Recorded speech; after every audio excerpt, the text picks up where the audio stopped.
है जिसका main reason है ग्लोबल वार्मिंग, उसको कम करना, पॉल्यूशन को कम करना और मोर सस्टेनेबल एक एनवायरनमेंट है जो उसे क्रिएट करना। अच्छा, इसके अलावा और कुछ आप अगर कहना चाहें तो? इसके पेन अलावा स्कीम 2030, ओके। इसके अलावा और कुछ आप जो कुछ प्रैक्टिकल बात बताइए, मतलब जो आप पब्लिक से डील करने जा रहे हैं, आपको ई मोबिलिटी में क्या दिखता है, क्या प्रॉब्लम समझ में आती है आपको? सर ई मोबिलिटी में एक तो ये है कि हम इसको इस पे फोकस किया जा रहा है, इसको उसको लाना चाह रहे हैं, बट इसके इम्प्लीमेंटेशन में अभी कई समस्याएं भी हैं। इसके पॉजिटिव्स तो हैं कि ठीक है, हमें तो रिन्यूएबल एनर्जी का काम करेगा, पेट्रोल डीजल की जरूरत नहीं पड़ेगी, पॉल्यूशन कम होगा, एनवायरनमेंट फ्रेंडली है। पर इसके कुछ चैलेंजेस भी हैं। एक तो सबसे बड़ा प्रैक्टिकल चैलेंज ये है कि अभी जो भी इलेक्ट्रिक व्हीकल बन रहे हैं उनकी बैटरी है अभी वो उतनी स्ट्रांग नहीं है जो कि एक लंबी दूरी को तय कर सके। ये टू व्हीलर या फोर व्हीलर दोनों में ही ये इश्यू आता है। टू व्हीलर की बात करें तो इनकी एक नॉर्मल जो रेंज रहती है वो 70 से 100 किलोमीटर, इससे ऊपर जाना मुश्किल है। तो कभी किसी व्यक्ति को इमीडिएटली कहीं जाना पड़े, कुछ भी उसके लिए कोई सिचुएशन आ जाए, मेडिकल इमरजेंसी या कुछ भी, एक जगह से दूसरी जगह जाना है, वहाँ देहरादून से किसी को हरिद्वार के आगे ही जाना है, तो वो इस पे नहीं ले जा सकता। अगर उसकी बैटरी फुल चार्ज नहीं है तो वो नहीं ले जा पाएगा। ये बड़ी प्रैक्टिकल चैलेंज है, कई लोग इसको लेने से भी बचते हैं। सेम चीज़ ये फोर व्हीलर में भी है। एक तो सर ये समस्या है। दूसरी एक बड़ी समस्या है कि लोग माना ले भी लें तो इनके बैटरी के अभी जो चार्जिंग स्टेशन है वो बहुत लिमिटेड है, वो इजीली कहीं मिलते नहीं हैं। हम एक जगह से एक शहर से दूसरे शहर जा रहे हैं तो हो सकता है रास्ते में हमें वो शायद ना ही मिले, लिमिटेड मिले। इनफैक्ट दिल्ली जैसे मेट्रो सिटी में भी इनकी अवेलेबिलिटी बहुत कम है। जहाँ जहाँ भी है वहाँ पे बहुत लंबी लाइन रहती है। ऐसा भी नहीं है कि हम एकदम से ले जाके इसको चार्ज करवा लेंगे, तो बहुत मुश्किल है। सेम इश्यू है कि घर पे सेटअप करना, वो भी एक चैलेंज है। क्योंकि आप इजीली सेटअप नहीं कर पाएंगे, उसके लिए जगह नहीं ढूंढ पाएंगे। ये सब इसके प्रैक्टिकल चैलेंज है, जो कि कारण है कि इतना इसको फोकस होने के बाद, इनके बेनिफिट के बाद भी लोग अभी इसको उतना अडॉप्ट नहीं कर रहे हैं। ठीक है, तो ये दो प्रैक्टिकल चैलेंजेस आपने जो बताए, ठीक है। सो बैटरी के बारे में कुछ एक इंजीनियर का पर्सपेक्टिव दे सकते हैं कि क्या किया जाना चाहिए, या भारत सरकार ऐसा कुछ कर रही है क्या जिससे कि बैटरी की लाइफ लॉन्ग हो, या जो भी पब्लिक सेक्टर प्राइवेट सेक्टर कोई भी ऐसा कुछ इनिशिएटिव लिया जा रहा है, कुछ इस तरह की काम, उस तरह का कुछ किया जा रहा है? हाँ सर, इसमें क्योंकि किया पिछले, जाता आप देखिए, अगर हम लोग पिछले 10 साल से देखें और अभी देखें, तो 10 साल में चेंज तो आया है ना? बैटरीज की लाइफ भी बढ़ी है, बैकअप भी बढ़ा है। आपका खुद का मोबाइल अगर आप देखिए तो पहले कितना देर चलता था और अभी कितनी देर चलता है। तो टेक्नोलॉजी तो चेंज हुई है, तो वो जो चेंज है वो क्या है? अगर आप इसके बारे में कुछ जान रहे हो तो आप बता सकते हैं, है। और नहीं इसमें जान रहे हो तो ये नोट कर लीजिएगा कि ये पढ़ना है आपको, ई मोबिलिटी। बिकॉज आप एक इलेक्ट्रिकल इंजीनियर हैं, तो इंजीनियरिंग बैकग्राउंड से एक चीज ये पूछी जा सकती है, ठीक है। जी सर, जी सर। इसमें सर कुछ पॉइंट हैं जिन पे ऑलरेडी इस पे काम चल रहा है, काफ़ी इम्प्रूवमेंट भी हुआ है।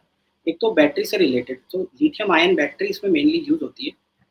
तो इसकी क्वालिटी को इम्प्रूव करने के लिए लगातार इसमें प्रयास चल रहे हैं। लिथियम आयन के अलावा इस पे और भी कौन से मटेरियल इस पे यूज़ किया जा सकता है, उस पे भी रिसर्च इस पे चल रही है। इसके अलावा एक नई स्कीम अभी कुछ टाइम पहले आई थी, जो कि थी battery as a service, BaaS, battery as a service. इसमें इस स्कीम में ये था कि आप अपनी बैटरी को किसी भी डेजिग्नेटेड लोकेशन में, जहाँ पे सर्विस सेंटर बनाए जाएंगे, हम दे सकते हैं। वहाँ से दूसरी बैटरी उठा सकते हैं। इन बिटवीन टाइम वो वहाँ पे चार्ज की जाएगी, आप दूसरी बैटरी उठा के उसको आप यूज़ कर सकते हैं, फिर उसको वापस ला के वहाँ दे दें और अपनी बैटरी ले लें। तो ये एक ठीक है, ऐसा मॉडल काम करेगा।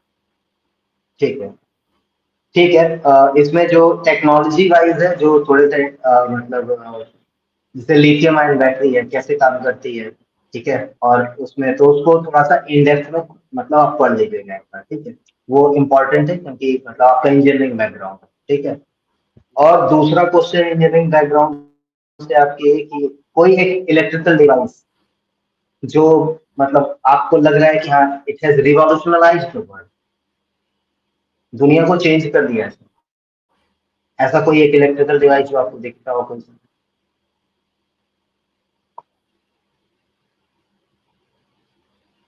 इलेक्ट्रिकल डिवाइस जिसने दुनिया को ट्रांसफॉर्म कर दिया, बिना उसके आप दुनिया की कल्पना नहीं कर सकते हैं। सर ऐसा सबसे मेजर इलेक्ट्रिक डिवाइस तो ट्रांसफार्मर है, क्योंकि ट्रांसफार्मर के बिना जो इलेक्ट्रिसिटी जनरेट होती है वो हाई वोल्टेज से लो वोल्टेज में दूसरे ट्रांसफार्मर में भेजी जाती है और वहाँ से आगे डिस्ट्रीब्यूशन सेंटर में भेजी जाती है।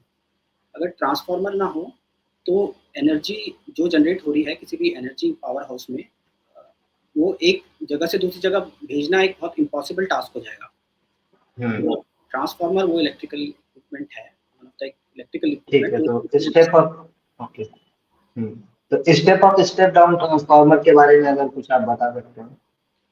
हाँ सर, तो स्टेप अप ट्रांसफार्मर क्या होता है कि लो वोल्टेज को हाई वोल्टेज में कन्वर्ट करके आगे भेजता है स्टेप अप। स्टेप डाउन है कि जो हाई वोल्टेज को लो वोल्टेज में कन्वर्ट करता है। तो ये दो प्रकार हैं ट्रांसफार्मर के।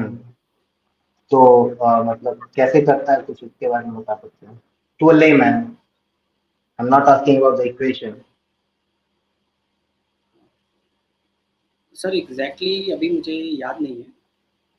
ओके, ठीक है, तो जैसे अगर आपने ट्रांसफार्मर का नाम लिया, ठीक है, तो ट्रांसफार्मर पे आप एक बार थोड़ा सा देख लीजिएगा, ठीक है। आपको भी पता है बीइंग एन इलेक्ट्रिकल इंजीनियर बहुत कमाल का डिवाइस है, हर जगह लग रहा है। घर पे बिजली ना आए, ट्रांसफार्मर ना हो तो लोग बोलते हैं ना, ट्रांसफार्मर उड़ गया एरिया का लाइट नहीं आ रही तो वो ट्रांसफार्मर। ठीक है, अच्छा, एमबीए आपने किस स्ट्रीम से किया है? सर मैंने जनरल मैनेजमेंट में किया है, जहाँ पे मेरे अच्छा एक नहीं था बल्कि कई थे, जिसमें जनरल मैनेजमेंट, फाइनेंस, आईटी ये सब थे मेजर्स। अच्छा, जनरल मैनेजमेंट, ठीक है, तो मैनेजमेंट की कोई एक थियरी आप बताइए मुझे, कोई भी एक थियरी। सर मैनेजमेंट की एक थ्योरी है, हर्जबर्ग की थ्योरी मैं कहना चाहूँगा, hygiene factor and motivational factor theory, जो कि कहती है कि कई सारे जो फैक्टर होते हैं हमारी लाइफ में वो हाइजीन फैक्टर है। तो हाइजीन फैक्टर बेसिकली वो फैक्टर है जो कि आपके डिससेटिस्फेक्शन को तो रोकते हैं बट आपको सेटिस्फेक्शन नहीं लाते।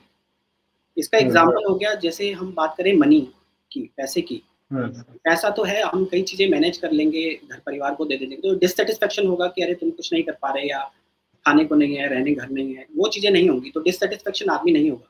पर इसका मतलब नहीं है कि आदमी सेटिस्फाइड हो जाएगा। आदमी एक अंदर से फील करेगा कि I am very satisfied, I am happy, वो नहीं होगा। तो money is a hygiene factor. वही एक मोटिवेशनल फैक्टर होते हैं कि जिनको करने से या जिनके होने से आदमी को एक इंटरनल सेटिस्फेक्शन मिलती है, खुशी मिलती है। मोटिवेशनल फैक्टर की बात करें तो कोई एक चैलेंजिंग काम हो गया, हम वो करते हैं, या हम किसी दूसरे के लिए के लाइफ में कोई बदलाव लेके आ रहे हैं, पॉजिटिव बदलाव, उससे जो आपको एक इंटरनल हैप्पीनेस, इंटरनल सेटिस्फेक्शन मिलता है, वो एक मोटिवेशनल फैक्टर है। ठीक है, तो क्या इस थियरी को आप अपने लाइफ पे अप्लाई कर सकते हैं, जी अपने सर, करियर में? बिल्कुल सर, मैं इसको बिल्कुल अप्लाई कर सकता हूँ। इनफैक्ट मैं अभी अभी करंट अपने प्रोफाइल की बात करूँ या जो वर्क प्रोफाइल की बात करूँ, 10 से 11 साल का मुझे वर्क एक्सपीरियंस है। अब मैं कॉर्पोरेट बैंकिंग में काम करते हुए आईसीआईसीआई में, फाइनेंस में, उससे पहले आईटी में, यहाँ पे स्कोप है। तो अगर मैं सिर्फ इसको मॉनेटरी पार्ट में देखूँ तो काफ़ी अच्छा स्कोप है मुझे आगे इसी में, अगर मैं रहूँ तो मैं उसको कर सकता हूँ। बट ये कहीं ना कहीं मुझे एक हाइजीन फैक्टर लगता है, जहाँ पे हम बेसिकली काम कर रहे हैं और profit is the main motive behind the work we are doing, या जो हमें अप्रिशिएशन मिलती है वो उसी से मिल रही है कि हम कितना नया बिजनेस जनरेट कर सकते हैं, कितना नया प्रॉफिट ला सकते हैं। सिमिलरली वो जो हमको कंपनसेशन मिलेगा वो भी सिर्फ मॉनेटरी बेसिस पे मिलेगा। ये हाइजीन फैक्टर है, तो ये ठीक है, हम संतुष्ट नहीं होंगे, पर वो संतुष्टि नहीं आती। सिविल सर्विस में जाने का जो एक मेरा मन था पहले से ही, अभी भी है, उसका कारण यही है कि मुझे मोटिवेशनल फैक्टर वो वहाँ पे मिलेगा। वहाँ पे जो हम लोगों की ज़िंदगी में अपना काम करके, अपना काम से लोगों की ज़िंदगी में बदलाव ला सकते हैं। कई सारी स्कीम हैं, उनका इफेक्टिव इम्प्लीमेंटेशन करके एम्प्लॉयमेंट जनरेशन कैसे किया जा सकता है, उस पे काम करके लोगों के जीवन में जो बदलाव ला सकते हैं, एक नेशन बिल्डिंग में कंट्रीब्यूट कर सकते हैं, वो एक मोटिवेशनल फैक्टर है जो कि एक सेटिस्फेक्शन लाएगा, जो कि एक रीज़न भी है मेरा या मेरे जैसे और लोगों का जो कि इसमें आना चाहते हैं। ठीक है, तो इसको आप एज अ ब्यूरोक्रेट कैसे अप्लाई कर रहे हैं, इस एक प्रिंसिपल को? सर एज अ ब्यूरोक्रेट भी हम, माना हम काम करते हैं तो हमको ये देखना पड़ेगा कि कैसे हम अपने सबॉर्डिनेट्स को या अपने पीयर्स को या लोग जिनके साथ हम मिलके काम कर रहे हैं, चाहे वो आम जनता हो या और डिपार्टमेंट हो या कई सारे बिजनेसमैन हो जिनके साथ है कि हम कोई विकास के कार्य कर रहे हैं, ये देखना पड़ेगा कि उनको आप उनको आप काम करवा रहे हैं तो हम उनको बदले में क्या दे रहे हैं, हम कैसे उनके मोटिवेशनल फैक्टर को सेटिस्फाई कर सकें, कैसे उनको उनको ऐसा कार्य दें कि जो सिर्फ ऐसा ना हो कि हाँ बस उनकी असंतुष्टि को दूर कर रहा है, जैसे कि आपने किसी को एक अच्छा ऑफिस दे दिया, एक कांच वाली बिल्डिंग में बैठा दिया, अच्छी सैलरी दे दी, वही नहीं, उनको कोई से चैलेंजिंग काम लें, उनको एक नेशन बिल्डिंग में अपने साथ कैसे लें, कैसे उसका जो एक फील है वो उनको भी फील हो कि कैसे वो कंट्रीब्यूट कर रहे हैं, कैसे उनको उसकी जो पॉजिटिविटी है उसको उनको उनको बताएं। तो ये सब अपने साथ वालों से, अपने सबॉर्डिनेट से या अपने आम जनता के साथ हम मिलकर कर सकते हैं कि मोटिवेशनल फैक्टर को। ठीक है, मैं आपको एक हाइपोथेटिकल केस स्टडी देता हूँ, ठीक है, इसके बेसिस पे। और आपको, क्योंकि आप एक मैनेजर भी हैं, ठीक है,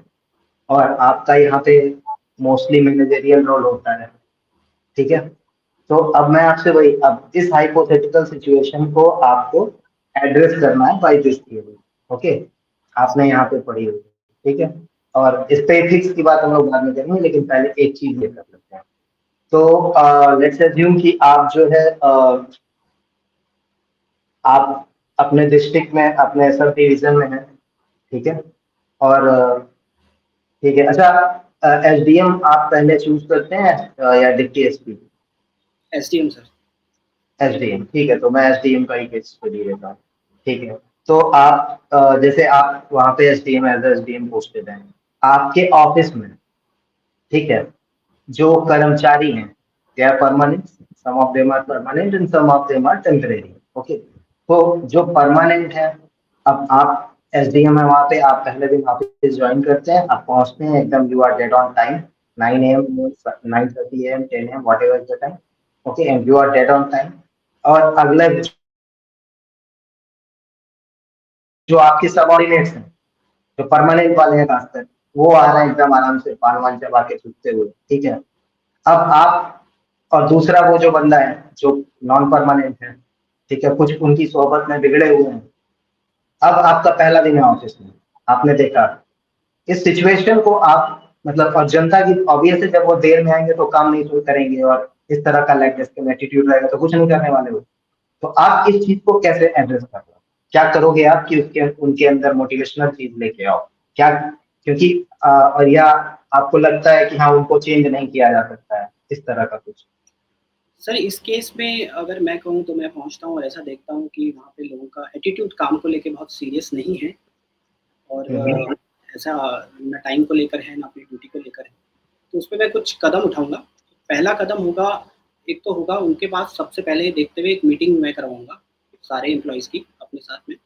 उसमें एक गाइडलाइन दी जाएगी उनको कि आपको पर्सनल लाइफ क्या है, प्रोफेशनल लाइफ क्या है, उसको मेंटेन करना पड़ेगा। और आप काम करते हैं, आप उसकी सैलरी लेते हैं, तो आपको उसको थोड़ा सीरियसली वो तो करना पड़ेगा। तो उसकी उनकी ड्यूटी क्या है, एक बार पहले उनको वो बताऊंगा। ऐसे एक सेशन करवाऊंगा जिसमें उनको पहले तो ये वेल डेफिनेशन उनको दी जाए, उनकी क्या रिस्पॉन्सिबिलिटी है, क्या अकाउंटेबिलिटी है। एक तो ये होगा। एक तो सर इसके बाद ये डिफाइन करने के बाद दूसरा मैं उनको एक as a human being also मैं उनसे बात करके उनको समझाना चाहूँगा कि आप अपने प्रोफेशनल लाइफ को, अपने काम को अपने जान की तरह जिसको कहते हैं वैसा लें, क्योंकि ये आपकी ब्रेड एंड बटर है, आपका घर इससे चलता है, आपका परिवार इससे चलता है, ठीक है। आपकी लोगों से अपेक्षाएं भी हैं, आप इस ऑफिस में हो जहाँ पे लोग भी आपसे जुड़े हुए हैं। आप अच्छा करोगे तो आपके लिए अच्छा नहीं होगा, लोगों के लिए भी अच्छा होगा।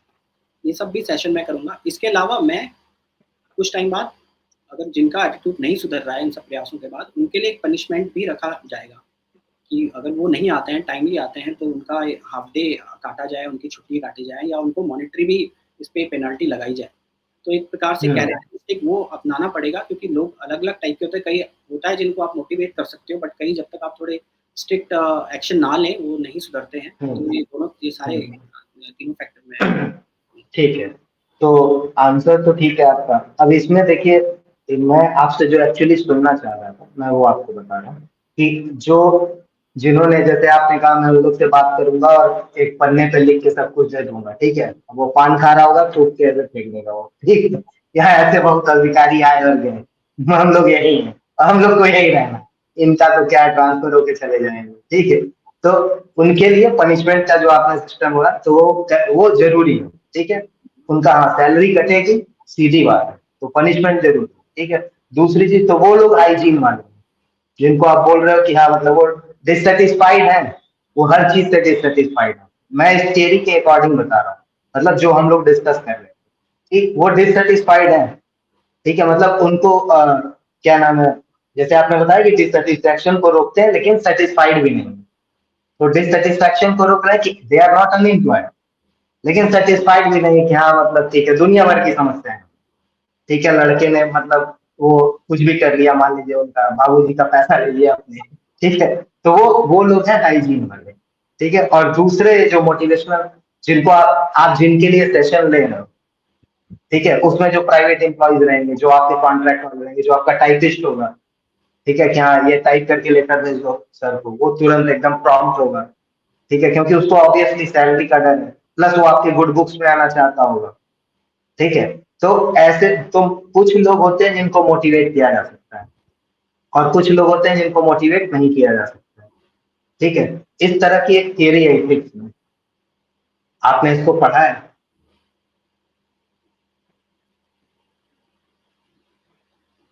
इस सर तरह की एक सिचुएशन होती है, ठीक है। हाँ, इस तरह की सर थ्योरी हाँ। है। हम्म। दो थ्योरी मैं कहना चाहूंगा। एक तो मैस्लो की नीड हायरार्की थ्योरी है, जिसमें अलग अलग हम्म। आदमी अलग अलग नीड पे अभी है, तो उसकी नीड को सेटिस्फाई किया जाएगा तो वो खुश होगा या काम करेगा। जैसे उसकी हम्म। सिक्योरिटी नीड्स हो गई, फिजिकल नीड्स हो गई, हम्म। सोशल नीड्स हो गई, वही इंटेलेक्चुअल हम्म। नीड्स हो गई, एंड सेल्फ एक्चुअलाइजेशन, जो कि पांचवी और सबसे हम्म। पहले। इसमें हम देख सकते हैं कि हम्म। आदमी की नीड अभी किस लेवल पे है। क्या उसको हम्म। अपनी एक सिक्योरिटी नीड्स चाहिए, तो उसको माना पैसा चाहिए तो उसको सिक्योर फील करेगा कि हाँ मेरा फ्यूचर शायद सिक्योर है। उस पर देख सकते हैं कि क्या उसको एक्स्ट्रा इंसेंटिव दे, हाँ भाई अच्छा परफॉर्म करेगा तो तुझे अच्छा इंसेंटिव दिया जाएगा, अच्छा मानदेय दिया जाएगा। या कोई हम्म। इंटेलेक्चुअल नीड की पे है, वहाँ पे आप उसको तो अभी आपने जो बोला, आपने पनिशमेंट की बात की थी, आपने प्रमोशन की बात नहीं की थी, तो वो ऐड कर लेना आप। अभी देखिए, मैं यही आपसे एक्चुअली बुलवाना चाह रहा था, ठीक है, ओके। तो पनिशमेंट प्लस प्रमोशन दोनों होगा, ठीक है, रिवॉर्ड भी होगा और पनिशमेंट भी होगा, दोनों होगा, ठीक है, ओके। हाँ, फिर प्लीज तो कंटिन्यू। हाँ। तो जैसे कई लोग इंटेलेक्चुअल नीड में हैं, वो सिर्फ उनको आप पैसा दे देंगे या वो कर देंगे तो उससे वो खुश नहीं होंगे। उनको आपको कुछ काम देना पड़ेगा जिसमें उनका इंटेलेक्ट, दिमाग लगे, उनको कुछ करने का मौका मिले, वो उसमें खुश होंगे। वैसे लोगों को आइडेंटिफाई करके जिनको इंटेलेक्चुअल नीड है, हम उनको उस हिसाब से उनको काम दे सकते हैं, उस हिसाब से उनसे बात की जा सकती है। इस प्रकार से लोगों की जो नीड है, कौन किस पे नीड पे है, उसको पहचान के हमसे दे सकते हैं। ये तो एक थ्योरी है सर। इसके ठीक है। अलावा एक मैनेजमेंट बाय हाँ। एक्सेप्शन, एक और थ्योरी है, मैनेजमेंट बाय एक्सेप्शन। उसमें यह है कि सर कई सारे लोग ऐसे भी होंगे जो अच्छे से अपना काम करते हैं, टाइमली काम करते हैं, तो उनको हाँ। अननेसेसरी छेड़ना ही नहीं है ना, उनको फालतू का नया कुछ बताना है, ना उनको कोई डांटना है, उनको करने देना है, जो अपने से काम कर रहा है वो करने देना है। जिनको जरूरत है उन पे ही करना है, क्योंकि उनको मॉनिटरिंग में भी अपना टाइम एंड एनर्जी लगेगा। एज एन एसडीएम अगर मैं हूँ वहाँ पे, तो मेरा भी टाइम एनर्जी वेस्ट होगा। तो जो अच्छा कर रहा है उसको मैंने छेड़ना ही नहीं है, एनर्जी या टाइम उसको लगाना है जिस पे जरूरत है। तो ये मैनेजमेंट बाय एक्सेप्शन, इसको भी मैं इम्प्लीमेंट करना है। ठीक है। इस पे एक ये तो जैसे आपने मतलब बताया उधर से, तो इसको एक कॉग्निटिव डिसोनेंस नाम का एक टर्म होता है, ठीक है। कॉग्निटिव, इसके बारे में आपने सुना है? सॉरी सर, कौन सा टर्म? कॉग्निटिव डिसोनेंस, ये एथिक्स में टर्म है। जी हाँ, तो आपने सुना होगा। हाँ सुना तो है क्या सर। ये जो आप जो बता रहे हैं, क्या ये उससे रिलेट हो रहा है? सर मुझे कॉग्निटिव डिस हाँ। डिसोनेंस ये मैंने पढ़ा तो है कुछ साल पहले, बट हम्म। मुझे याद नहीं आ रहा है। तो ठीक है, कोई बात नहीं। तो ये एक्चुअली ये कॉग्निटिव डिसोनेंस है, ठीक है, जो आप कह रहे हो ना, ठीक है, आप जो कह रहे हो कि मैं सेशन लूंगा, जो काम कर रहा है उसको मैं डिस्टर्ब नहीं करूंगा, तो वो तो ठीक है, वो तो ऑब्वियस है, वो तो। लेकिन जो जो आपके पास दो हैं, एक है जिसको आप अगर मोटिवेट करोगे तो वो काम करेगा, ठीक है, और एक है जो गधा है, जो मतलब वो पान खा के थूक दिया हो, हाँ इसे बहुत जरिया आएगा ऐसा वाला, ठीक है। तो उसके लिए तो आपको पनिशमेंट रखना पड़ेगा, ठीक है। लेकिन इसको मोटिवेट भी तो करना है ऑन द अदर हैंड, दूसरे वाले को। और ये भी हो सकता है थोड़े दिन में देख के मतलब मोटिवेट हो जाए कि अच्छा काम करेंगे, थोड़ा पैसा और मिल जाएगा हमको, कुछ प्रमोशन भी मिलेगा, ठीक है। या जैसे मतलब अपने एंड से आप क्या कर सकते हैं, वो वाली चीज, ठीक है ना। तो कॉग्निटिव डिसोनेंस मतलब जो बंदा कॉग्निटिव डिसोनेंस में होगा, वो आप अगर उसको बताओगे कि ये तुम्हारी मॉरल ड्यूटी है, जैसे आपने स्टार्टिंग में कहा कि मैं बताऊंगा कि तुमको इसकी बात की सैलरी मिल रही, खाना खा रहे हो इसके, इससे तुम्हारा घर चल रहा है, इससे तुम्हारी रोटी है, तो वो जो बंदा कॉग्निटिव डिसोनेंस में होगा वो आपकी बात सुनेगा। और दूसरा वाला मैं आपको बता ही दिया है ना, तो वो तो उसके लिए पनिशमेंट है, और कॉग्निटिव डिसोनेंस वाले को आप पुश करोगे वो आपके लिए रिवॉर्ड का काम करेगा। ठीक है, तो मतलब ये ठीक है, कॉग्निटिव डिसोनेंस पे बात हो गई। अच्छा, मुझे एक चीज और बताइए, इस पे भी आपसे क्वेश्चन पूछा जाएगा। अ, आपके आपने 3 पोस्ट मेंशन किए वहां पे, ठीक है, offering manager, product manager and chief manager, ठीक है। तो इन तीनों पोस्ट में, ये तीनों पोस्ट में आपका जॉब रोल मतलब आपको क्या डिफरेंस लगाती है, क्या डिफरेंस करती है? सर इसमें प्रोडक्ट मैनेजर जो मैं एचसीएल में था और ऑफरिंग मैनेजर मैं आईबीएम में था, ये काफ़ी सिमिलर रोल थे। ऑफरिंग मैनेजर में बेसिकली ऑफरिंग एक सॉल्यूशन को ही कहते हैं, सॉल्यूशन को कैसे डिज़ाइन करवाना है, मल्टीपल टीम के साथ काम करके उस सॉल्यूशन को कैसे लॉन्च करना है, और सेल्स के साथ बाद में सेल्स टीम के साथ मिलके वो प्रोडक्ट जो हम बनाया है, सॉल्यूशन बनाया है, तो कैसे हम डिफरेंट क्लाइंट को पिच कर सकते हैं, वो सब काम करना है, वो था। एचसीएल के प्रोडक्ट मैनेजर भी काफ़ी सिमिलर ही था, यहाँ बस ऑफरिंग के बदले हम उसे प्रोडक्ट कहते थे। ये भी बेसिकली था कि हम जैसे डिजिटल ट्रांसफॉर्मेशन का सॉल्यूशन बनाएंगे, उसकी लाइफ साइकिल में काम करेंगे पूरा, और उसके बाद उसे सेल्स और प्री सेल्स टीम के साथ मिलके उसको कैसे पब्लिसाइज करना है और कैसे क्लाइंट को पिच करना है, वो वाला काम करेंगे। इनके अलावा जो चीफ मैनेजर मेरा रोल है सर आईसीआईसीआई बैंक का, ये काफ़ी डिफरेंट है। यहाँ पे प्रोफाइल एकदम डिफरेंट है, वो प्रोडक्ट मैनेजमेंट से रिलेटेड था। यहाँ पे अगर मैं अपने रोल की बात करूँ तो इसके 3 फैक्टर हैं मेन। पहला तो है कि यहाँ पे एज ए सेल्स हमें नए क्लाइंट लाने हैं, तो कॉर्पोरेट बैंकिंग में जो भी कॉर्पोरेट जिनका टर्नओवर 750 करोड़ से ऊपर है, वो लार्ज क्लाइंट ग्रुप में क्वालिफाई हो जाते हैं। लार्ज क्लाइंट ग्रुप डिपार्टमेंट है जिसमें मैं काम करता हूँ कॉर्पोरेट बैंकिंग में। तो 750 करोड़ से ऊपर के टर्नओवर वाले जितने भी कंपनीज हैं, उनके पास जाके उनको हम क्या बैंकिंग सॉल्यूशन दे सकते हैं या क्या उनके फाइनेंस से रिलेटेड, लोन से रिलेटेड नीड्स हैं, वो करना है, नए क्लाइंट एक्विजिशन है। दूसरा फैक्टर है सर, जब उनके पास हम कोई लोन के लिए वो तैयार हो जाते हैं अपने नए प्रोजेक्ट के लिए, 100 करोड़ 200 करोड़ जितनी भी अमाउंट का होगा, इसका पूरा प्रपोजल बनाना, तो इसका जो फाइनेंशियल एनालिसिस होता है उनकी बैलेंस शीट का, उनके प्रॉफिट लॉस स्टेटमेंट का, उसके बेसिस पे जो इनका पूरा एक प्रपोजल नोट बनता है, वो सब बनाना, फाइनेंशियल एनालिसिस करना, उसके बाद कमेटी से इसको अप्रूव करवाना, उसमें जाके प्रेजेंट करना, ये वाला काम है। तीसरा इसका पार्ट है कि हम एज अ रिलेशनशिप मैनेजर काम करते हैं उस क्लाइंट के लिए। तो किसी भी क्लाइंट के लिए बैंकिंग से रिलेटेड जो भी नीड है, उसके एम्प्लॉय को सैलरी अकाउंट खुलाना होगा या उनको कोई इंश्योरेंस लेना है, तो हम उनके पॉइंट ऑफ कॉन्टैक्ट हम रहते हैं as a senior relationship manager. तो बैंक से रिलेटेड उनकी फाइनेंशियल नीड कोई भी हो तो और टीमों को लूप इन करना और टीमों को उनके पास भेजना, तो फर्स्ट पॉइंट ऑफ कॉन्टैक्ट काम करना। तो ये 3 मेन पार्ट है सर। ठीक है, तो एक्चुअली मैं आपसे, ये तो आपने अपना जॉब डिस्क्रिप्शन जैसे बता दिए, ठीक है, मैं आपसे ये नहीं पूछ रहा था, मैं आपसे एक ब्रॉडर टर्म पूछ रहा था। मैं आपसे ये पूछना चाह रहा हूँ, मैं आपसे ये जानना चाह रहा हूँ as a human being, as your आपको कुछ एक्सपीरियंस है, ठीक है, तो मैं आपसे ये जानना चाह रहा हूँ कि आपको क्या लगता है कि चीफ मैनेजर, ठीक है, आपका जॉब रोल है चीफ मैनेजर का है, ठीक है, यहाँ पे आप एक प्रोडक्ट मैनेजर हो, ठीक है, तो इन दोनों मतलब एक प्रोडक्ट मैनेजर ऑब्वियसली एक जूनियर पोस्ट है, ठीक है, और एक चीफ मैनेजर वो एक सीनियर पोस्ट है, ठीक है, तो इन दोनों जो जॉब प्रोफाइल है, इन दोनों में क्या डिफरेंस लगता है आपको कि मतलब आपका, जैसे मैंने सैलरी भी इस पर लिखी हुई है, क्या एचसीएल में जो आप प्रोडक्ट मैनेजर पे 137 है और यहाँ पे आपका चीफ मैनेजर पे आपका 1.5 है, ठीक है, तो ये डिफरेंस क्या लगता है आपको? कंपनी अगर पे कर रही है तो क्या डिफरेंस लगता है आपको? कुछ तो कंपनी को लगता होगा ना कि हाँ इसलिए सैलरी बढ़ानी चाहिए या इसलिए सैलरी कम होगी। तो as a manager what is the response, what is that thing which makes you a chief manager than a product manager? कोई एक क्वालिटी होगी ना आपके अंदर, मैं उस क्वालिटी की बात कर रहा हूँ। तो सर इसकी अगर या बात, आपके जेडी में जो जॉब डिस्क्रिप्शन होगा उसमें वो चीज लिखी होगी, यस सर, ठीक है। Yes sir. तो सर इसकी कुछ स्पेसिफिक क्वालिटी की मैं बात करना चाहूँगा। एक तो सर है मैं good team member, good team member तो से पिछले वाले रोल में भी, क्योंकि वहाँ पे काम था कि आपको अलग अलग टीम के साथ मिलके अपना प्रोडक्ट लॉन्च कराना है, उसके बाद उसकी जो वो मार्केट में कैसा परफॉर्म करता है या क्लाइंट को हम कैसे उसको सेल करने में सक्सेसफुल होते हैं, उसके लिए भी अलग अलग टीम के साथ मिलके काम करना पड़ता था। तो ये सब क्वालिटी थी कि डिफरेंट टीम को आप कैसे हैंडल करोगे और कैसे अपना काम करवा पाओगे। तो एक ये क्वालिटी थी।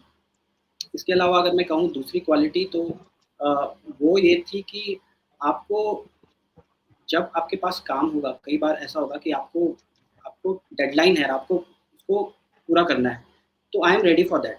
अगर काम है तो है, आई कैन वर्क ओवरनाइट, ये वाली बात है और ये मैंने किया भी है लगातार कि अगर काम है, डेडलाइन है तो उसे पूरा करना है, जो जिस चीज़ का जो टाइमलाइन है उसको पूरा करना है किसी भी तरीके से।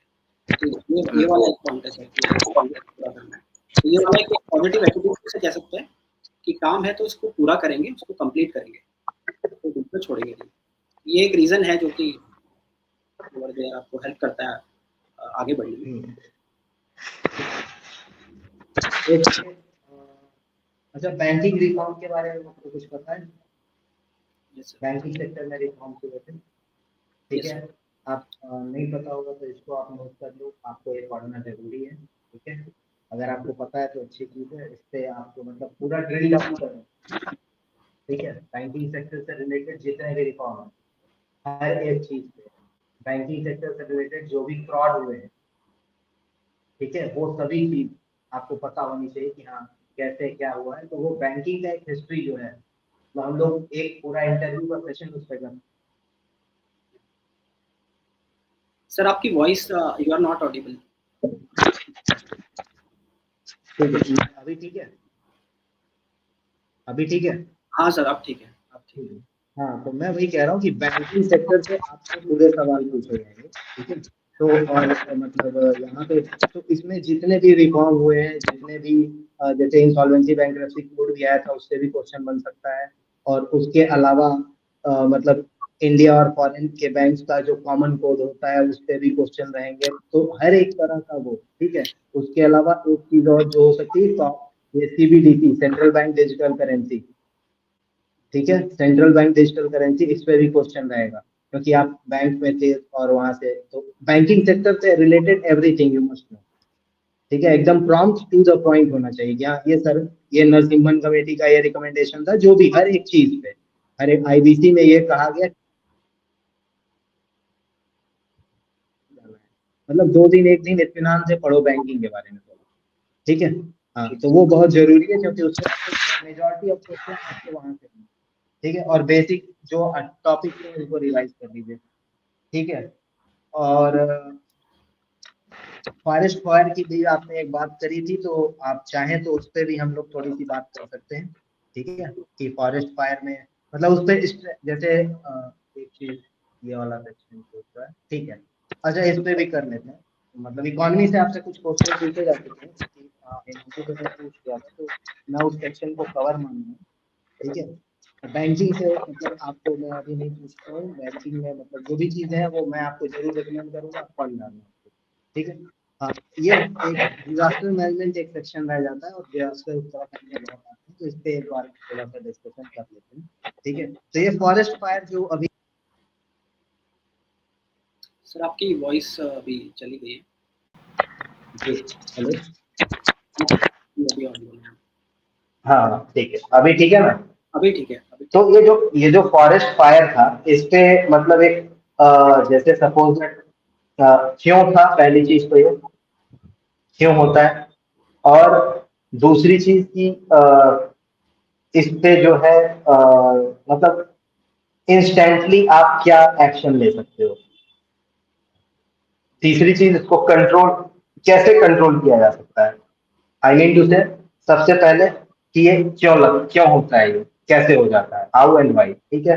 दूसरा स्टेप कि आपको वो किस तरह से आप उसको इमीडिएट कंट्रोल के लिए क्या करोगे, ठीक है। और तीसरा स्टेप कि हाँ NDRF या जो भी ये डिजास्टर रिस्पॉन्स फोर्स है, ये लोग का कुछ स्ट्रेटेजी है क्या, आपको इसके बारे में पता है क्या, ठीक है। तो ये मतलब मैं वही पूछ रहा हूँ, कैसे बताइए। सर लास्ट में आपकी वॉइस थोड़ा सा ब्रेक हुई थी लास्ट में। ओके, हाँ ठीक है।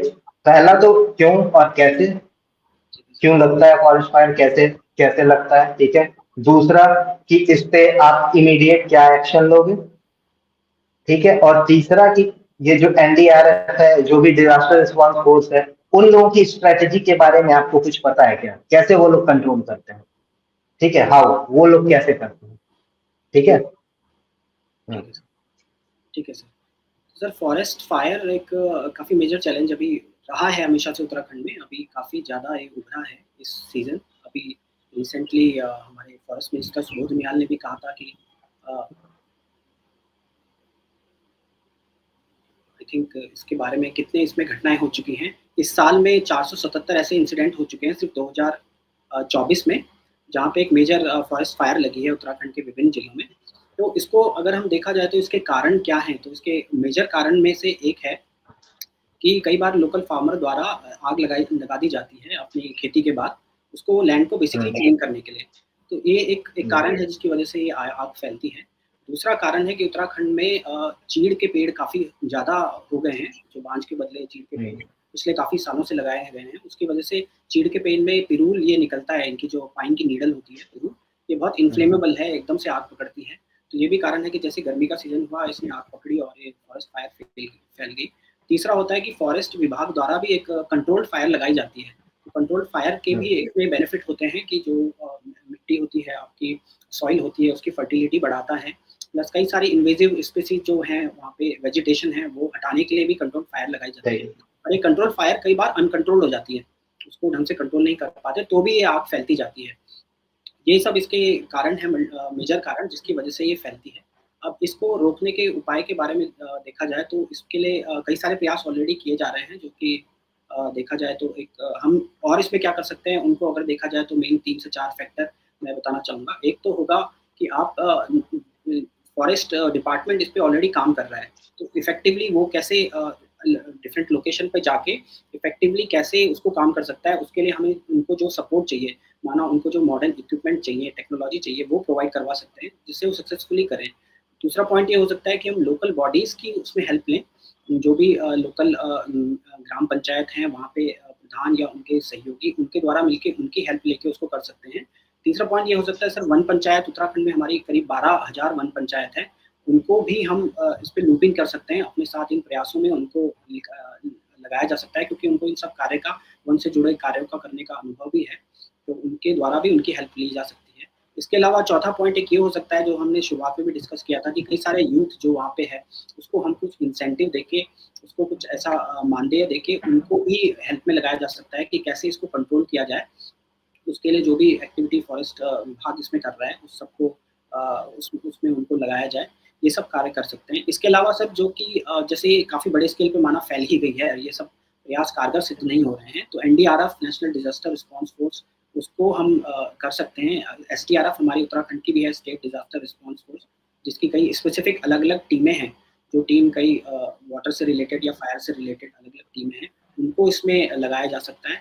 इसके अलावा और इंडियन एयरफोर्स है, उसकी भी हेल्प ली जा सकती है, जो भी रिसेंटली ली भी गई है, इसको बैम्बी बकेट कहा जा रहा है। बैम्बी बकेट से आप उसको बेसिकली हेलीकॉप्टर के थ्रू डिफरेंट बकेट से हम पानी ला करके एरिया पे डाला जाता है और उसको आपको बुझाने के प्रयास किए जाते हैं। तो ये सब किया जा सकता है, इनका इफेक्टिव इम्प्लीमेंटेशन पे अगर ध्यान दिया जाए तो डेफिनेटली इसको रोका जा सकता है। तो मैं वही आपसे, जो जैसे एनडीआरएफ और एसडीआरएफ, ये तो मैं आपसे पूछ रहा था, क्या आपके पास कोई ऐसा, मतलब आपने सुना है या जानते हैं आप कि ये लोग कैसे कंट्रोल करते हैं? ठीक है, काम उनका है, और तो भाई, लेकिन आप वहाँ उस सब डिवीजन में तो आप है ना। जी सर। ठीक है, अगर आपको काम का एनालिसिस करना है, या मान लीजिए आप अपना इनपुट देंगे ना वहाँ पे जाके कि नहीं इस तरह से काम करिए, तो आपको पता होना चाहिए कि हाँ नहीं, ये वाली चीज यहाँ पे है, या ऐसा इस तरह से कुछ करिए, है ना। तो इस तरह का जो जो मतलब स्टेप होता है, वो आपको जानना चाहिए, जैसे, ठीक है। और जैसे मान लीजिए अभी फॉर एग्जांपल आप नहीं जान रहे, ठीक है, मैं आपसे, मैं ये कह रहा हूँ आप नहीं जान रहे, तो मैं आपको कॉमन सेंस, हवा पहाड़ से नीचे की तरफ उतरेगी, ठीक है, हवा जो है पहाड़ से नीचे की तरफ उतरेगी। आग हम ऐसी जगह इस तरह से लगाएं, जैसे आपने कहा कंट्रोल फायर से, तो ये एक स्ट्रेटेजी है, कंट्रोल फायर, ठीक है। तो ऐसी जगह हम आग लगाएं कि नीचे ना आए, ऊपर ही रहे, वहां पर रोक लें, कुछ इस तरह से फेंसिंग कर दें, गड्ढे वड्ढे कर दें, ठीक है। तो इसी तरह की स्ट्रेटेजी लगाते हैं, ठीक है, जो फॉरेस्ट डिपार्टमेंट है, या जो एनडीआरएफ एसडीआरएफ की टीमें हैं, तो अदर देन जैसे बैम्बी बकेट आपने ये न्यूज में पढ़ा था या जैसे, तो आपने वो बताया, तो लेकिन ये लोग क्या स्ट्रेटेजी लगाते हैं, तो ये कुछ कॉमन सेंस चीजें होती है, कुछ कॉमन सेंस चीजें होती है, ठीक है, तो वो सारी चीजें आप वहां पे रिकमेंड कर सकते हैं। तो क्योंकि आपको यहाँ पे सोल्यूशन देना है, ठीक है, तो आप जो सोल्यूशन दे रहे हो वो सोल्यूशन आपको रिकमेंड करना है, ठीक है ना। तो इसमें आपको ये एक इम्पॉर्टेंट बात है जो पंचायत है आपके वहाँ, ठीक है, तो ये बहुत अच्छी चीज, ये जो इन्फॉर्मेशन आपके पास है, तो आप उनको कैसे लूप इन करोगे, ठीक है, वो एक मतलब उस पे एक स्ट्रैटेजी कि हाँ कैसे उन लोगों को हम तुरंत, क्योंकि भाई आग की तेजी से आपको इन्फॉर्मेशन भी फैलानी है, आप समझ रहे हैं बात, इधर आग फैल रही है, आपको बात उन पंचायतों के पास बोलना है, आपको स्ट्रैटेजी बना के रखनी है, तो आप पहले से प्री प्लान किए रहोगे, है ना, आप प्री प्लान किए रहोगे कि हाँ देखिए इस सीजन में आग लगती है, हमें पता है कि जून में ही लगेगी आग, तो हम मतलब हम एडवांस में प्लानिंग करके रखे हुए हैं, हम उन जो वन पंचायत होंगी मेरे सब डिवीजन में और बाकी लोगों को भी ऐसे प्रेरित करेंगे, जब हम इनिशिएटिव लेंगे, तो आप क्योंकि आप वहाँ पे अपने सब डिवीजन में आप रोल मॉडल हो, आपसे बड़ा तो कोई नहीं है वहाँ पे, ठीक है, हो सकता है डीएम साहब भी आपसे प्रेरित हो जाए, ठीक है, तो कहने का मतलब ये है कि हाँ, लेकिन आपके अथॉरिटी में और इन लोगों का जो वो होता है एनडीआरएफ एसडीआरएफ का, कोई भी एक इंटरव्यू उठा के देख लेना या कोई भी एक न्यूज पेपर पढ़ लोगे आप, तो आपको समझ में आ जाएगा, ठीक है, मैं आपको इनपुट दे सकता हूँ, मैं मतलब मेरे पास वो नोट्स है, लेकिन मैं चाहता हूँ आप पढ़ के जाओ, ठीक है, और ये टॉपिक आपने पढ़ा हुआ है, तो इसलिए आप देखो जो जवाब दिए हो आप, वो कैलकुलेटेड है, सीधा जवाब, ठीक है, स्टेप बाय स्टेप है, तो इसी तरह कोई भी चीज होगी, जैसे मैंने बैंकिंग रिफॉर्म बताया, आपसे 100% सवाल बनेगा, ठीक है, तो अगर आप जैसे आप पढ़ के जो चीज जा रहे हो उस पे आप वो करना, ठीक है, मतलब सामने उसके मुंह में वर्ड डालने की कोशिश वहां पे करना कि हाँ ये सरकारी या कमीशन पे ला के छोड़ दिया, वो पूछेगा आपको पता है, ठीक है, हो सकता है वो पूछे, तो ये चीज होता है, मतलब आप ओन कर रहे हो इंटरव्यू, आप उनको लीड कर रहे हो, ये वाली, तो डायरेक्शन आप दे सकते हो, तो लेकिन वो तब करना है जिसपे आपको पता हो, ठीक है ना, ओके, आपको रिवाइज करना है, पॉलिटी में आपका अभी बहुत हैंड फ्री नहीं है, ठीक है, तो पॉलिटी आपको रिवाइज करना है, उस पर बेसिक चीजें हैं, क्वेश्चन बनेगा उस पर, ठीक है, मैं दो चार क्वेश्चन और सोच रहा था, लेकिन मुझे ये पता लग गया, मतलब मुझे चेक करना था कि हाँ वो चीज आपने, तो रिवीजन पहली चीज, पॉलिटी का जो भी है, इकोनॉमी में जो, इकोनॉमी में आप मतलब बैंकिंग सेक्टर के अलावा, बैंकिंग तो मतलब खोल के रख देना है, वो आपको हर चीज पता होनी चाहिए, ठीक है, और मैं आपको यहाँ तक बोलूंगा स्कैम स्कैम जितने हुए हैं, ठीक है, वो सभी स्कैम आपको पता होना चाहिए, किस लूप होल के वजह से हुआ था वो स्कैम, ठीक है, बैंकिंग सेक्टर में जो भी जिस भी लूप होल की वजह से हुआ, ठीक है, और इसके अलावा एक चीज और है आपका, ऑल इंडिया सर्विस के बारे में, ऑल इंडिया सर्विस कह रहा हूँ, ठीक है, हिमांशु सर ने पूछ लिया है वैसे तो इसको, थोड़ा सा कवर कर दिया, ठीक है, एक चीज है, चलिए इस पर भी देख लेते हैं, एथिकल एक्शन जो होता है, मतलब आप जो कोई भी काम कर रहा है, कोई भी आदमी कोई भी काम करता है, ठीक है, तो उसको मतलब एथिक्स, एथिकल एक्शन या एथिकली वो काम करने की जरूरत क्यों है, मतलब आपको क्यों लगता है कि एथिकली काम करना चाहिए।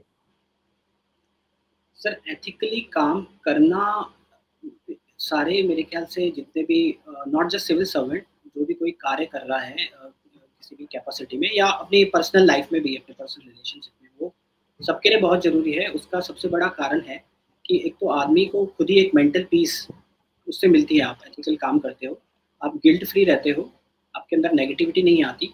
दूसरा, जो आप जिसके साथ भी आप काम कर रहे हो या जो भी आपके पर्सनल, आपका पार्टनर हो गया, आपकी वाइफ हो गई, आपके व्यक्ति जिसके लिए आप काम कर रहे हो एज ए जॉब में, उसको भी एक खुशी होती है, या फिर ओवरऑल जो भी आप अपनी ड्यूटी करना चाह रहे हो वो एक इफेक्टिवली हो पाती है। अगर हम एथिकल नहीं है किसी भी कार्य में, तो एक जो आउटपुट है वो कभी आएगा नहीं किसी भी कार्य का, तो जो कि ओवरऑल एक नेगेटिव इम्पैक्ट ही लाएगा, ना कि सिर्फ दूसरे पे क्योंकि उसका काम हुआ नहीं, बल्कि हम पे भी, क्योंकि हम एक खुद की एक डायलेमा में अटक जाएंगे, जिसको एक हम कहते भी हैं कि एक nowhere door dilemma, nowhere door dilemma है कि हम जानते कुछ है, करते कुछ और हैं, खुद ही उसमें गिल्ट में रहते हैं, खुद ही एक नेगेटिविटी में आते हैं। तो इसलिए एथिकल एक्शन तो बहुत जरूरी है। तो ऐसे नोअर डूअर डायलेमा ये नहीं है, ठीक है, वो कुछ और है। हाँ ठीक है, आगे प्लीज कंटिन्यू करिए। हाँ सर, तो वो जो डिलेमा है वो दूसरा है, ठीक है। हाँ वो दूसरा डिलेमा है वो। हाँ यहाँ पे आप मतलब वो उसका मतलब ये नहीं है, उसका मतलब थोड़ा सा अलग है, ठीक है। नोअर डूअर फैक्ट मतलब आप जानते हैं कि हाँ मैं ये कर सकता हूँ but you are not doing it. तो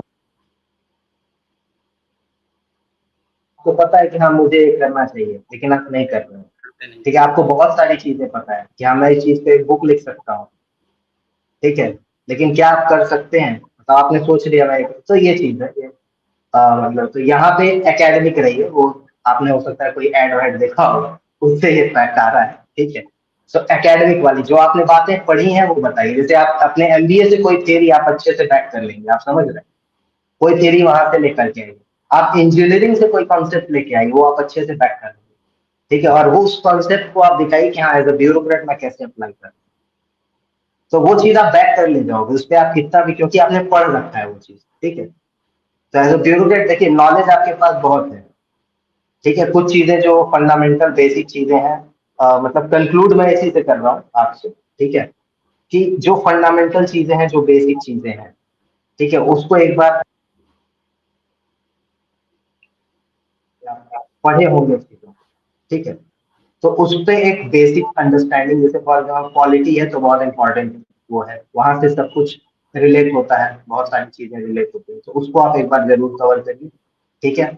और बहुत सारे बेसिक क्वेश्चन होते हैं जो पूछे जाते हैं, ठीक है। जैसे आपके स्टेट का, आपके स्टेट से रिलेटेड क्वेश्चन, ठीक है।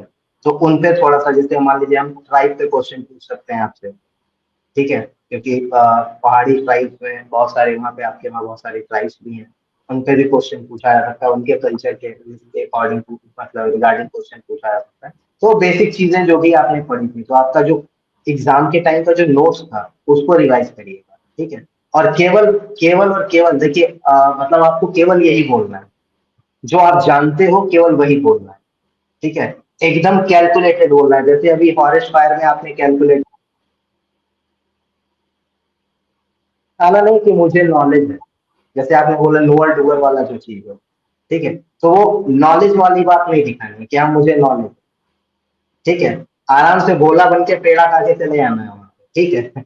तो वहां कुछ मतलब शो ऑफ नहीं करना, वहां पे आपको आपको बहुत सारी चीजें पता है, ठीक है। अगर आपको मान लीजिए कुछ इस तरह की चीजें हैं तो आप फाइनली आप वहां पे ये दिखा सकते हो। मैं आपको बता रहा हूँ, अगर आपको मतलब अगर आपको ये प्रूव करना है कि हाँ मैं नॉलेज है मेरे पास, ठीक है, तो आप जो आपका एकेडमिक बैकग्राउंड है ना, उससे लेकर के, जैसे अभी हम लोगों ने हाइजीन और मोटिवेशनल फैक्ट वाली जो आपने बात बताई, उससे कैसे हम लोगों ने यूपीएससी का या जो भी इथिकल एक्शन था, या आपका एक केस स्टडी हम लोगों ने सॉल्व किया कि हाँ ये कैसे होता है, ठीक है। तो इस तरह की चीजों पे मतलब तो आप ऐसे कर सकते हैं वहाँ पे, ठीक है।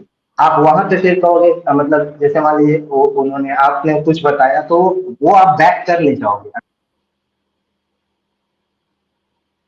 अगर कोई इस तरह की चीज केवल आपने सुनी है, आपने पढ़ी नहीं है, उस पर आप कभी बैक नहीं कर पाओगे, ठीक है ना।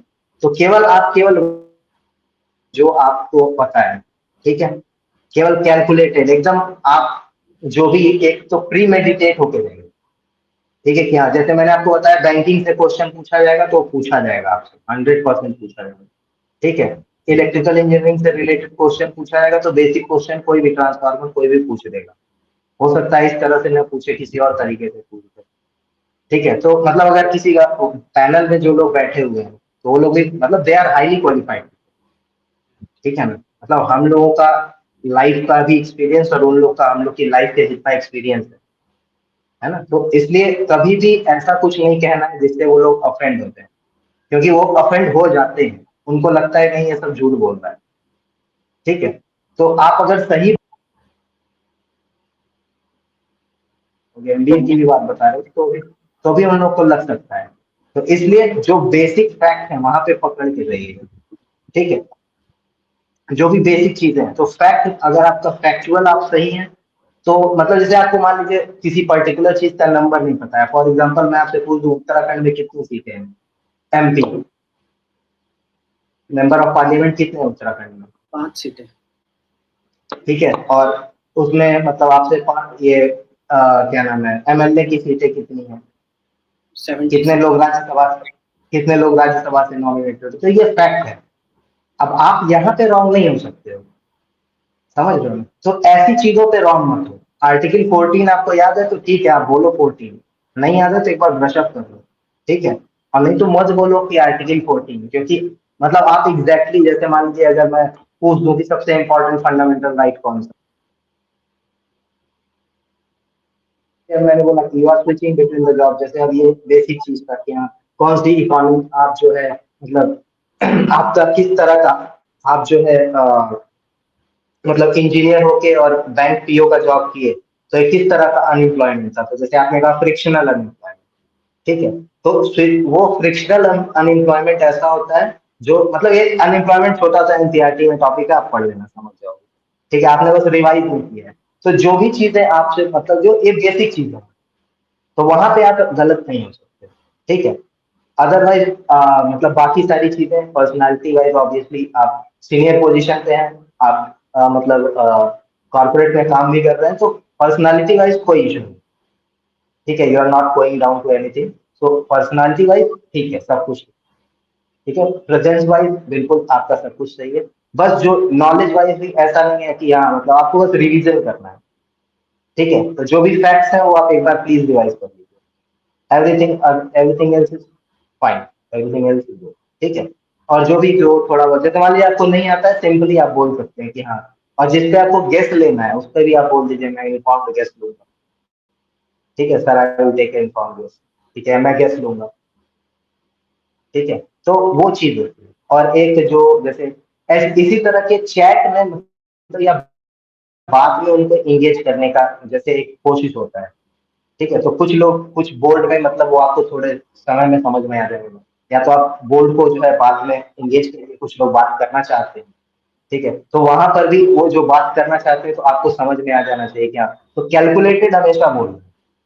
जैसे आपने यूटिलिटेरियनिज्म बोला, ठीक है, तो अब यूटिलिटेरियनिज्म तो उनको सब पता है यूटिलिटेरियनिज्म के बारे में, हम हमसे आपसे दो चार लाइन ज्यादा पढ़ के बैठे हैं वो, और वो लोग शायद पॉलिसी बना रहे हैं तो अप्लाई भी करते हैं, ठीक है। जैसे मैं आपसे मान लीजिए पूछ दूं कि हाँ यूटिलिटेरियनिज्म फॉर एग्जांपल, अभी उत्तर प्रदेश में ही ये आपने न्यूज में सुना होगा, एक पूरा एंटायर टाउन था वो छोटा, अकबरपुर नाम का, उसको मतलब एकदम बुलडोजर से ये जमीन दोस्त कर दिया, तो उसमें क्या यूटिलिटेरियनिज्म है, उस वहां पे क्या यूटिलिटी दिख रही है आपको, ठीक है। तो कहने का मतलब है किसी भी चीज में कहीं भी वो एग्जांपल आपसे दे देंगे, पूछ देंगे, तो अनलेस अनटिल आप बहुत ज्यादा एकदम श्योर नहीं हो उस दिशा में इंटरव्यू को लेके जाओगे, ठीक है। जैसे आप ये बैंकिंग वैंकिंग वाले पे इसी में जितना पढ़ डालो इसमें पढ़ डालो, ठीक है। अपने ये थोड़ा बहुत ये जो है इंजीनियरिंग का और एमबीए की थियरी जो भी है, जैसे आपसे ये पूछा रहेगा, जैसे मैंने पूछा, हो सकता है वहां पे अब हो सकता है वहां तक पहुंचे ही ना। और बेसिक करंट अफेयर आपको, और स्टेट स्पेसिफिक, क्योंकि आपके वहाँ मेंस में 400 नंबर का दो पेपर होता है, स्टेट स्पेसिफिक होता है, और यहाँ प्रीलिम्स में भी अच्छे खासे क्वेश्चन स्टेट स्पेसिफिक पूछे जाते हैं। तो ये स्टेट स्पेसिफिक नॉलेज आपको बहुत अच्छा से होना चाहिए, ठीक है। तो जो भी आपने बुक पढ़ी होगी उसको एक बार गो थ्रू हो जाना, ठीक है। तो मतलब आपको जो बस आपका रिवीजन एक चीज लैकिंग है, तो मुझे नहीं पता कब है आपका इंटरव्यू। 2 जुलाई को सर। 2 जुलाई। Yes sir. तो आज आज कितनी है, अभी तो बहुत टाइम है, 10 दिन में तो बहुत कुछ हो सकता है, एक बार पढ़ना है बस, ठीक है। तो बैंकिंग वैंकिंग में आराम से 2 दिन दो आप, मैं तो यहाँ तक रिकमेंड करूंगा 2 दिन बैंकिंग पढ़ लो, और उसके बाद एक दिन में स्टेट वाला देख लो अपना जो भी है, ठीक है। और जिस चीज के बारे में जो नहीं पढ़ के जाना वो मुंह से निकले ना, तो और प्री मेडिटेट करो पहले आप कि मुझे ये चीज बोलनी है, ठीक है, एकदम प्री मेडिटेट करो, ठीक है ना। ठीक है sir. Okay okay, Himanshu sir your concluding remarks please. Sir आपने काफ़ी चीज़ें कवर कर ली हैं, एम आई ऑडिबल सही से आवाज़ आ रही है मेरी? यस जी हाँ जी हाँ जी जी हाँ सर। हाँ सर, आपने बाकी सारी चीज़ें ऑलमोस्ट कवर कर ली हैं। अगर आपके प्रोज की बात की जाए तो कॉन्फिडेंस बहुत अच्छा है आपका, आपके आंसर करने की पिच, डिलीवरी, लैंग्वेज वगैरह सब सही है। और अगर मैं कॉन्स की बात करूँ, खास कुछ कॉन्स हैं नहीं, लेकिन फिर भी जिन चीज़ों पर आपको कवर मतलब वर्क करना है, इंटरव्यू में ध्यान देना है, मेनली वो यही है कि पिन पॉइंटेड आपके आंसर्स होने चाहिए, वेग आंसर्स या फिर बहुत लंबे कॉन्टेक्स्ट बना के आंसर देने की से बचिए। ठीक है, तो यही जो है मेरा असेसमेंट है आपका। बाकी आपका इंटरव्यू बहुत अच्छा जाएगा, आप एक अच्छे पर्सनैलिटी के एस्पिरेंट दिख रहे हैं हमें। All the best for your interview. ठीक है भैया। ठीक है, तो पॉइंट वाइज ऐसे कैसे आप रहेंगे, जब आप किसी चीज को प्रिपेयर किए रहेंगे, समझ रहे हैं? जैसे आपने ये फॉरेस्ट फायर प्रिपेयर किया था कि नहीं, सही बताओ, किया था ना? तो देखो आप कैसे आंसर दिए हो। ठीक है, आप जब किसी चीज पे पढ़ के आओगे ना, उसका आपको एकदम, क्योंकि आपने पढ़ा हुआ है, तो एक शब्द भी बोलोगे अगले को समझ में आ जाता है कि हाँ इसमें पढ़ के आया है, जैसे क्योंकि वो लोग जैसे डेली एक उनका उसमें काम, उनको काम क्या है। आपने जब वीर चंद Yes, सिंह sir. गढ़वाली वाली योजना बताई थी, तो उसमें फिर कुछ आपसे गलतियां हो गई थी कि वीर चंद सिंह गढ़वाली ने जो पेशावर कांड था वो कब हुआ था। तो इस तरीके से अगर आप कोई चीज़ बोल रहे हैं तो उस पर आंसर क्या होगा, एक्सटेंड हो जाएगा वो क्वेश्चन। तो मतलब थोड़ा सा ये बेसिक चीज़ें हैं, जैसे योजनाएं वगैरह हैं ये सब, तो इसके ऊपर थोड़ा सा ब्रशअप करिए अपनी नॉलेज। अभी आपके पास 10 दिन है, काफ़ी टाइम है, तो बेसिक चीज़ें कवर कर लीजिए और बहुत ज़्यादा वेग आंसर्स मत दीजिए। जितना पूछा है, जैसे आपसे अगर सुनिए, अगर आपसे सॉल्यूशन पूछें तो कारण वगैरह पे डिस्कशन पहले मत कीजिए, क्योंकि आपको सॉल्यूशन पहुंचने तक रोक लेंगे, आपको ओके कह के नया क्वेश्चन पूछ लेंगे, तो आप कारणों पे ही रह जाएंगे, आपने आंसर नहीं दिया जबकि आपको सॉल्यूशन पता है। तो सॉल्यूशन अगर पूछा है तो स्टार्ट ही सॉल्यूशन से कीजिए आंसर्स।